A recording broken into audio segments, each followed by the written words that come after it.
3.16. 1. Sarah and I met in college when we were cast in the University of New Hampshire Theater Department's production of Susanna Centeliever's The Basset Table. We met on stage at the Hennessy Theater during the first play rehearsal. We became good friends, and I started walking her home after rehearsal ended on most nights. We fell in love and continued to date each other throughout college. After we graduated, we moved to Chicago together to start a small theater company. Once we decided to get married, we moved back to New Hampshire and had our ceremony on the stage in the Hennessy Theater where we first met. 2. Back in 2005, I was doing the online dating thing. But this is no online dating story. One morning, I received an email from a guy named Dan in Chicago. Apparently, he thought I was the perfect match for his friend Greg in Boston. I can't remember whether I was feeling really optimistic or really desperate that morning, but I agreed to email Greg. We exchanged a few emails, met, and got along really well. I thought it was amazing that Greg's friend was able to pick me out of thousands of women. Well, it turns out that Dan wasn't so amazing.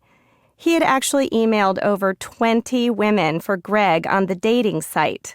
So, to all of the women out there who didn't respond to Dan and take a chance on Greg, thank you. He is the love of my life, my husband, and soon-to-be father of my first child. 3. Pete and I were both single, and we used to go to clubs together on Saturday night. But then he started going out with a girl who he had met at work. After a few weeks, he said to me, "Why don't you come out with us on Saturday? My girlfriend is going to bring one of her friends." To be honest, I wasn't all that enthusiastic about the idea. I'd never been on a blind date before, and I just couldn't imagine it would be a success. On the evening of the date, I was feeling very pessimistic, and I almost canceled. Pete and I had arranged to meet the girls in a club. We got to the club early, and I remember my friend saying, "Here they are now." I looked toward the door, and I thought, well, I really hope the girl on the right is my date. Fortunately, she was. The evening went really well, and 2 years later, we got married. Pete and his girlfriend got married too, and we're still good friends. We usually meet for dinner about once a month. 4. I was born in Egypt to an Italian father and French mother, but we came to live in London in the early 60s when I was 20. I got a job in a bank, but I didn't have many friends. In those days, it used to be difficult to meet people if you were a foreigner.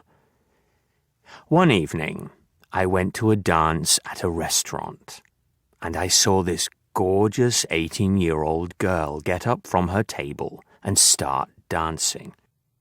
I thought I had nothing to lose, and I wrote her a note saying that I was standing by the window, and if she would agree to come out with me, could she please smile at me? I then left the note on her chair. When the music stopped, she went back to her chair, read the note, and smiled at me. That was how it all started. When we decided to get married, at first her mother was totally against the idea, mainly because I was a foreigner, and also I was 11 years older than Leslie. But little by little, she got to like me, and in the end, she treated me like a son.